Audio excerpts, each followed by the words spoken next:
Bonjour, une nouvelle vidéo pour des élèves de seconde. Il sera question de développer une expression en utilisant une identité remarquable. Alors commençons par rappeler donc ces identités remarquables. Si A et B désignent des nombres réels, c'est-à-dire les nombres que vous connaissez, tous les nombres, alors on a des égalités. La première dit que A plus B multiplié par A moins B est égal à A au carré moins B au carré. La deuxième dit que A plus B le tout au carré est égal à A au carré plus 2AB plus B carré. Et enfin la dernière, A moins B le tout au carré est égal à, cette fois-ci, A au carré moins 2AB plus B au carré. Et donc maintenant, l'exercice que je vous propose, c'est tout simplement de développer en utilisant l'une de ces identités remarquables.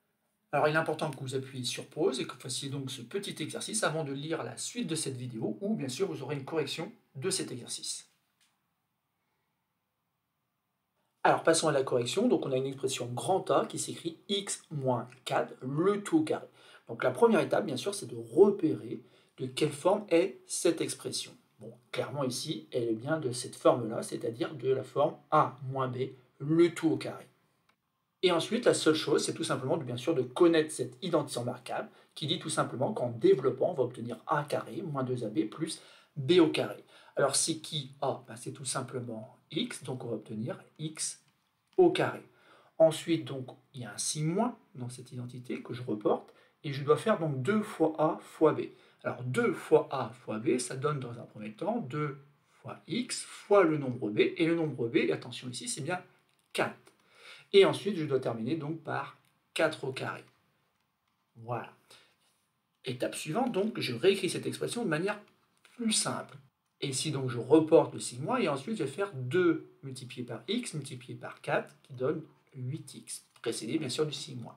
Et 4 au carré, donc ça donne tout simplement 16. Et c'est terminé, j'ai développé cette expression en utilisant donc ce qui correspond pour moi à la troisième identité remarquable. Passons maintenant donc à la deuxième expression, et cette fois-ci, j'ai plutôt une expression qui ressemble à quelque chose de la forme A plus B au carré. Mais attention ici, à quoi correspond donc A? A correspond à 3x, et donc quand je vais utiliser cette identité remarquable, je vais faire très attention, car si j'écris ceci, 3x au carré, je commets une erreur. Je commets une erreur puisqu'en fait je ne lève pas 3x au carré, mais je lève tout simplement le nombre x au carré. Il faut ici absolument comprendre que c'est bien 3x le tout au carré. Pour le reste, après, il n'y a pas trop de problème, puisqu'après, il suffit simplement de faire 2 fois A fois B, autrement dit 2 multiplié par 3x multiplié par 2, et de terminer par B au carré, autrement dit 2 au carré. Ensuite, on calcule 3x, le tout au carré, attention, ça donne bien 9x au carré, plus ici 2 multiplié par 3x multiplié par 2, 2 fois 2, 4, fois 3, 12, autrement dit 12x, et je termine en calculant 2 au carré qui donne 4. Et là encore, c'est terminé, je ne peux pas regrouper bien sûr ces termes, puis j'ai un terme en x au carré, un terme en x, et le nombre 4.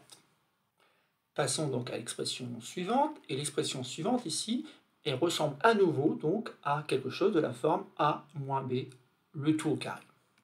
Là encore, il va falloir faire très attention. À quoi correspond A? A correspond à 5x. Sauf que dans la propriété, on a A au carré. Autrement dit, on obtient donc 5x, le tout au carré.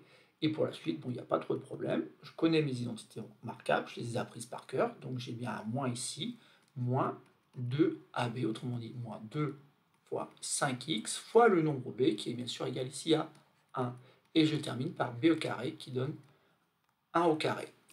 Ensuite, je calcule, donc ça fait 5x le tout au carré, attention, ça fait 5x multiplié par 5x qui donne 25x au carré. Je reporte le signe moins. 2 fois 5x fois 1, 2 fois 5, 10, fois 1, encore 10, multiplié par le nombre x, ça fait 10x. Et 1 au carré, attention, je ne veux pas se tromper, bien sûr, c'est 1 fois 1 qui donne 1. C'est déjà terminé, donc pour l'expression C. Et on va terminer donc par la dernière expression. Et ici, on a quelque chose qui est encore plus facile peut-être à voir, c'est qu'on a bien quelque chose de la forme A plus B, facteur de A moins B. On voit qu'il y a 4x ici et à nouveau 4x ici. Et là, on voit qu'on a plus quelque chose, mais moins la même chose dans les parenthèses d'après.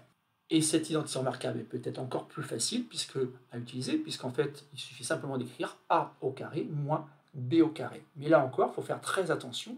À quoi correspond A? A correspond à 4x. Et c'est bien 4x le tout au carré qu'il faut écrire. Donc je fais attention, je mets bien des parenthèses. Et ensuite, donc, je dois écrire moins b au carré. Et b au carré, en fait, bah, ça correspond tout simplement à 7 au carré.